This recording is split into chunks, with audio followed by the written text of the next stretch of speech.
ایک دن حضرت موسیٰ علیہ سلام اپنے گھر والوں کے ساتھ بکریاں چراتے ہوئے مدین سے دور نکل گئے۔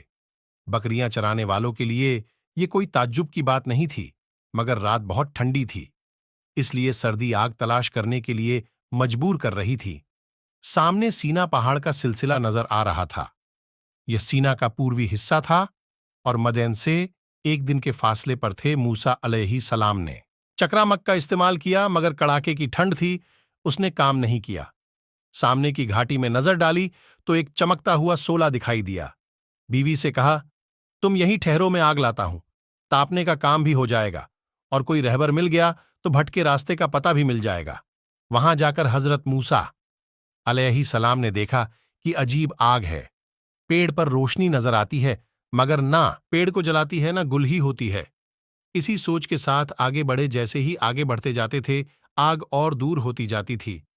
یہ دیکھ موسیٰ علیہ السلام کو ڈر سا محسوس ہوا، اور موسیٰ علیہ السلام نے واپسی کا ارادہ کیا۔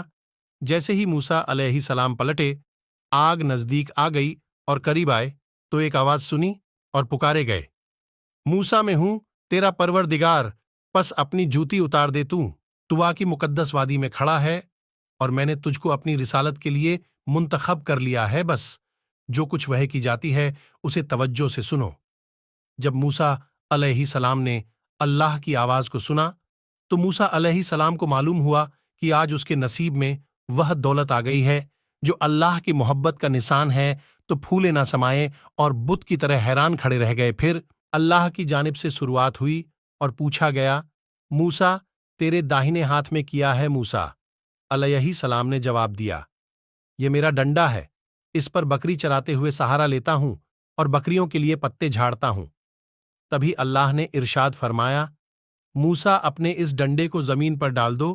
موسیٰ علیہ السلام نے ڈنڈے کو زمین پر ڈال دیا، بس فوراً وہ ازحدہ بن کر دوڑنے لگا۔ جب موسیٰ علیہ السلام نے یہ حیرت ناک واقعہ دیکھا تو گھبرا گئے اور بچ کر بھاگنے لگے۔ تبھی آواز آئی، موسیٰ اس کو پکڑ لو اور خوف مت کھاؤ، ہم اس کو اس کی اصل حالت میں لوٹا دیں گے، ساتھ مسک کرو، وہ مرض سے پاک بے داغ نکلے گا۔ موسیٰ، ہماری طرف سے تمہارے لیے یہ نبوت کے دو بڑے نشان ہیں، اب جاؤ اور فرعون اور اس کی قوم کو ہدایت کی راہ دکھاؤ۔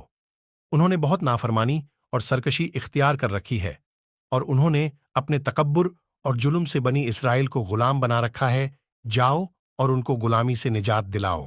حضرت موسیٰ علیہ السلام نے عرض کیا، میرے پروردگار، جب تے نے یہ اونچا منصب عطا فرمایا ہے تو میرے سینے کو فراخی اور نور سے بھر دے، اور اس اہم خدمت کو میرے لیے آسان بنا دے، اور زبان میں پڑی ہوئی لکنت کو دور کر دے، تاکہ میری بات لوگوں کو آسانی سے سمجھ آ جائے۔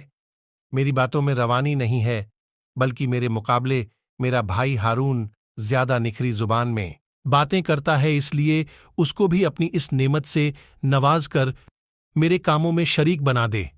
اللہ نے موسیٰ علیہ السلام کو اطمینان دلایا، ہماری مدد تمہارے ساتھ ہے، اور جو معجزے ہم نے تمہیں عطا کیے ہیں وہ تمہاری کامیابی کی وجہ ہوں گے، اور نتیجے کے طور پر تم ہی غالب آؤ گے، اور ہم تمہاری درخواست منظور کرتے ہیں اور تمہارے بھائی ہارون کو بھی تمہارا شریک کار بناتے ہیں۔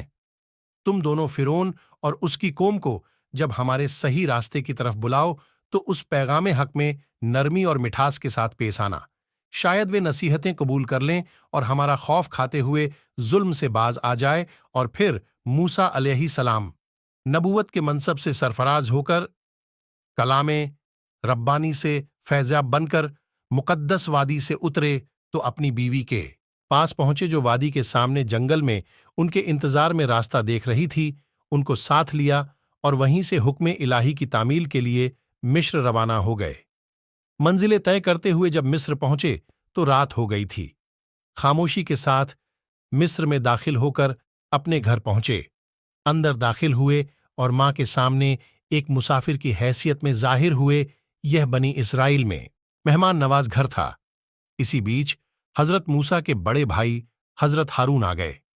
یہاں پہنچنے سے پہلے ہی حضرت ہارون کو اللہ کی طرف سے رسالت کا منصب دیا جا چکا تھا، اس لیے حضرت ہارون کو وحی کے ذریعے حضرت موسیٰ کا سارا قصہ بتا دیا گیا تھا۔ حضرت ہارون بھائی سے آ کر لپٹ گئے اور ماں کو سارا حال سنایا۔ تب سارے خاندان کے لوگ آپس میں گلے ملے۔ دوستو، آپ کو ویڈیو کیسی لگی کامنٹ کریں، لائک کریں اور چینل کو سبسکرائب کریں تاکہ نئی ویڈیو پہلے آپ تک پہنچے۔